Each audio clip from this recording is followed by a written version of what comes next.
Rob here at etrailer.com, and today you're going to be taking a look at the CURT Class 3 Custom Fit Trailer Hitch Receiver on our 2019 Jeep Wrangler Unlimited. Now here's what our hitch is going to look like once we have it installed. This hitch is actually going to stick out a lot further than most of them. The receiver tube is going to be pretty close to flush with the rear bumper, which is going to help out a lot with those accessories so we can clear our spare tire. Now, hitch is going to do a lot more things than just be able to tow a trailer. If we want to make some room on the inside of our Jeep, we could put a cargo carrier in here and take some of that gear, mount it onto the outside. Or if we want to take some bikes with us, we can throw a bike rack in there and hit the trails. But however you're going to be using your hitch, all of our accessories are going to mount to the hitch pin hole on the side.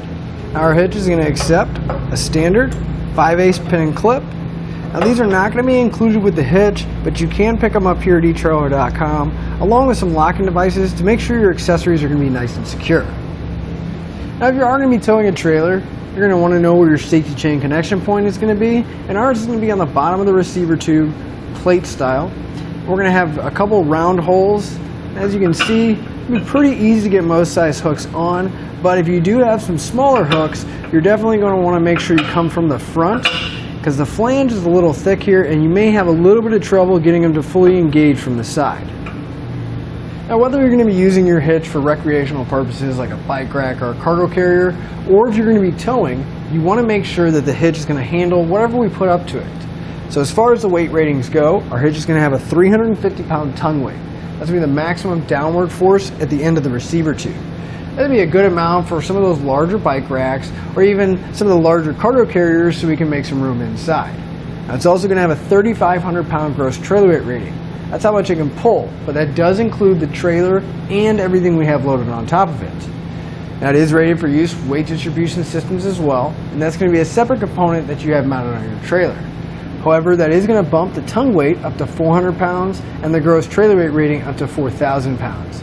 But one thing I do want to mention, you always want to double check your Jeep's owner's manual because you don't want to exceed the manufacturer's recommended towing weight. I'd like to give a few measurements. These are going to help you when you're looking for accessories for your new hitch. From the center of the hitch pin hole to the outermost edge of our spare tire is going to be about 7.5 inches. Now, since our spare tire is the furthest point out, that measurement is going to help you when you're looking at folding accessories to make sure you have enough room that they can be stored in the upright position and they're not going to come in contact with the rear tire. From the ground to the inside top edge of the receiver tube opening is going to be right about 20 1/4 inches. That measurement is going to help you when you're looking for a ball mount so you can make sure you find the appropriate riser drop to match up to your trailer. But now that we've seen what our hitch looks like and gone over some of the features, let's walk through the install together. To begin our installation, we want to come to the back of our Jeep. Now if we come underneath, at the very center, we're going to find a few bolts that we're going to have to remove.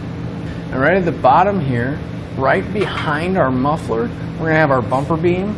Now in the center, we should have 2 bolts on the outer edge and 2 holes going through the center.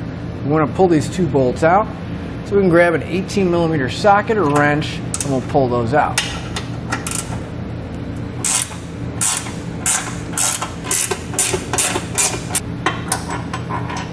And we want to hold on to these bolts, but we'll remove the other one as well.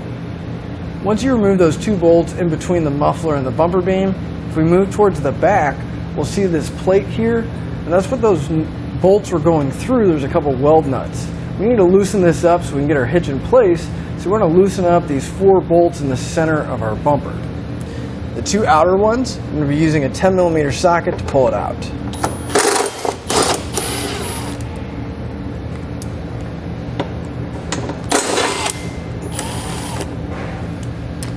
And then for the 2 center bolts, I'm going to be using a 7mm socket to pull those out.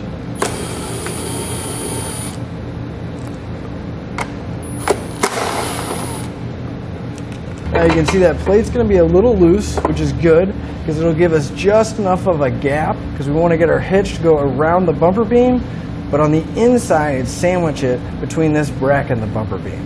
At this point we want to grab our hitch. If we look, we're going to have 4 holes. It'll kind of be a U shape.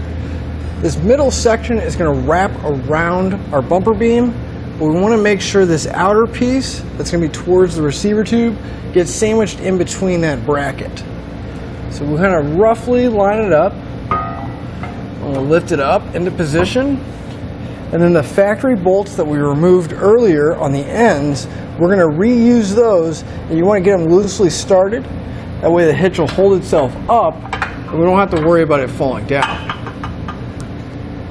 It may take a little bit of wiggling to get it up and lined up into position. And once you have it lined up, we'll put our bolts in and get them threaded in place. And again, you just want to get a few threads started so we don't have to worry about the hitch falling down.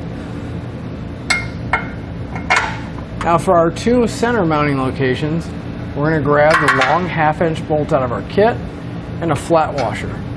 Now I kind of like to hold the washer just against the hitch, that way I don't have to worry about it interfering with the muffler trying to get the bolt through. And we'll pass our bolt all the way through the hitch till it comes out on the other side of our bumper. What I like to do is take an open-ended wrench and I'll lift it up. I'm actually going to pull my bolt back a little bit till I can get the nut to line up. And I'll turn the bolt from the back side just to get it started. Make sure it's not going to cross thread and get it loosely secured. Now we'll repeat that same process for the other center mounting location on the other side of our receiver tube.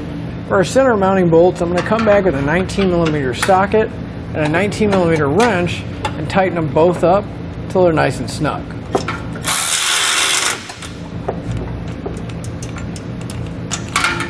And for our two factory bolts on the end, I'm going to be using that 18mm socket.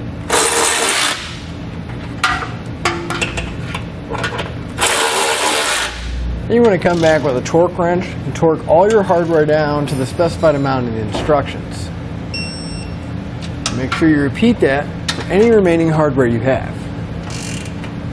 Finally, we can put the screws back in the bottom of the bumper.